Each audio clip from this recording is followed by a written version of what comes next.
संकरण ज्ञात करने का सबसे आसान तरीका आज हम लोग यहाँ सीखेंगे। सर्वप्रथम किसी मॉलिक्यूल के नंबर ऑफ सिग्मा बॉन्ड को काउंट कीजिए। Number 2 number of sigma bond plus number of loan pair of electron को काउंट करेंगे तो यदि उसकी संख्या n इज इक्वल टू 2 आता है तो हम उसे sp कहते हैं। n इज इक्वल टू 3 आएगा तो sp2 कहा जाएगा।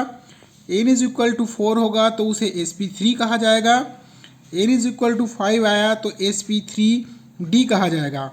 इसी प्रकार से जो संख्या आएगा उसी के आधार पर यहाँ पर हाइब्रिडाइजेशन को लिखा गया है। अब हम उसे डिटरमाइन कैसे करें? डिटरमाइन करने के लिए हम यहाँ पर दो फार्मूला लिखा हुआ है।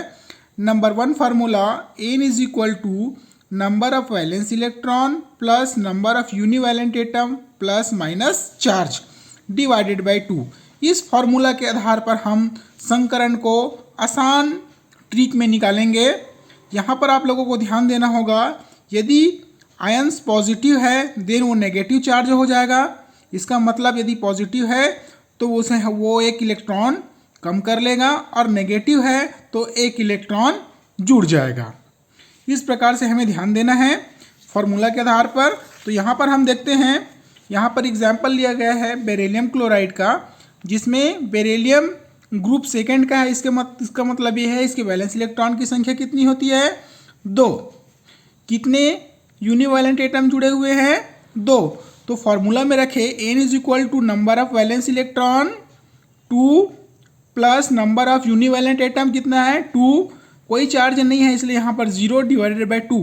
तो 4 डिवाइडेड बाई 2 होगा तो n इज इक्वल टू क्या प्राप्त हुआ? 2। अब n इज इक्वल टू 2 प्राप्त होगा तो हम उसे sp हाइब्रिडाइजेशन कहेंगे। उसी प्रकार से BCl3 में देखिए बोरॉन ग्रुप थर्ड का होता है। इसका मतलब इसके वैलेंस इलेक्ट्रॉन की संख्या कितनी होगी? 3 यूनिवैलेंट एटम जुड़ा हुआ है। फॉर्मूला में रखे n is equal to 3 plus minus 0, कोई चार्ज नहीं है इसलिए यहाँ पर 0 है। डिवाइडेड बाई 2 करेंगे तो 6 डिवाइडेड बाई 2 करेंगे तो क्या प्राप्त होगा? 3। इसका मतलब इसमें कौन सा संकरण होगा? sp2 हाइब्रिडाइजेशन पाया जाएगा। दूसरा मेथड हम देखें, लोन पेयर के आधार पर हम कैसे उसके संकरण को डिटरमाइन करें। मैंने आपको प्रीवियस वीडियो में बताया था how to determine lone pair of electron. तो यहाँ पर देखिए मॉलिक्यूल Cl(F3) लिखा हुआ है, इससे हम संकरण को कैसे डिटरमाइन करें। सर्वप्रथम आप लोगों को सेंट्रल एटम देखना है। सेंट्रल एटम का वैलेंस इलेक्ट्रॉन क्लोरीन ग्रुप 7 का है। इसका मतलब इसके वैलेंस इलेक्ट्रॉन की संख्या कितनी होगी? 7। 1 2 3 4 5 6 एंड 7।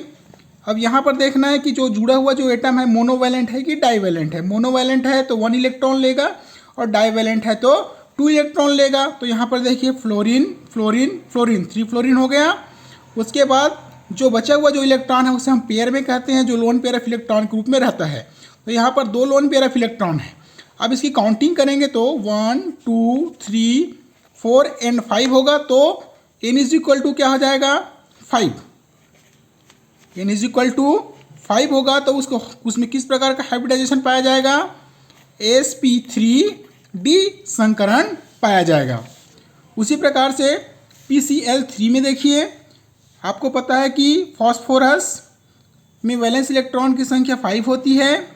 1 2 3 एंड 5 जो जुड़ा हुआ जो एटम है मोनोवैलेंट है इसलिए एक इलेक्ट्रॉन को लेगा और जो बच गए 2 इलेक्ट्रॉन है वो लोन पेयर ऑफ इलेक्ट्रॉन के रूप में रहेगा।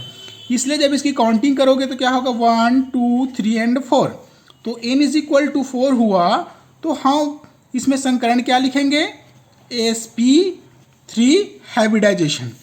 अब यहाँ पर देखिए I3 माइनस, ठीक है। इस प्रकार से जब क्वेश्चंस आता है तो इसमें ध्यान दीजिएगा, एक ही प्रकार का एटम है तो एक सेंट्रल एटम होगा, बाकी उसके सहायक एटम्स होते हैं। तो I2 माइनस के लिए हम देखें तो आयोडीन का 7 होता है वैलेंस इलेक्ट्रॉन की संख्या और यहाँ पर माइनस है इसलिए एक इलेक्ट्रॉन और जुड़ जाएगा। 1 2 3 4 5 6 7 होता है और एक इलेक्ट्रॉन यहाँ पर ऐड हो गया। इस प्रकार से देखिए मोनोवैलेंट एटम कितने हो गए? 2। तो आयोडीन का उसके बाद जो इलेक्ट्रॉन है उसे हम पेयर में जमा ले तो 3 लोन पेयर ऑफ इलेक्ट्रॉन आपको दिखाई दे रहा है। आप काउंट करें 1 2 3 4 एंड 5 तो n इज इक्वल टू 5 प्राप्त हो रहा है। इसका मतलब इसमें कौन सा संकरण पाया जाएगा? sp3d संकरण पाया जाएगा। उसी प्रकार से आप सल्फर डाइऑक्साइड में देखिए, सल्फर डाइऑक्साइड में देखेंगे सल्फर का 6 होता है, 1 2 3 4 5 एंड 6। ऑक्सीजन डाइवैलेंट होता है इसलिए 2 इलेक्ट्रॉन लेगा। इस प्रकार से 1 2 और ये लोन पेयर के रूप में है तो 3 हो जाएगा। तो n इज इक्वल टू 3 हुआ तो इसमें कौन सा संकरण पाया जाएगा? sp2 हाइब्रिडाइजेशन पाया जाएगा। उसी प्रकार से Br(F3) में निकाला जा सकता है वैलेंस इलेक्ट्रॉन की संख्या 1 2 3 4 5 6 एंड 7। मोनोवैलेंट एटम है इसलिए 1 2 3 electron, 2 loan pair of electron count करेंगे तो n इज इक्वल टू 5 होगा और sp3d संकरण प्राप्त होगा। उसी प्रकार से आप जेनान F6 का निकाल सकते हो। जेनान का 1 2 3 4 5 6 7 8 होता है, 6 फ्लोरीन है और ये 2 लोन पेयर है। तो इस प्रकार से क्या होगा? 1 2 3 4 5 6 एंड 7 होगा तो उसमें कौन सा संकरण पाया जाएगा? sp3d3 संकरण पाया जाएगा। इस प्रकार से हम आने वाले कंपटीशन एग्जामिनेशन के लिए हाइब्रिडाइजेशन को निकाल सकते हैं। आई थिंक ये वीडियो आप लोगों को पसंद आया होगा। पसंद आया होगा तो लाइक कीजिए, सब्सक्राइब कीजिए। Thank you.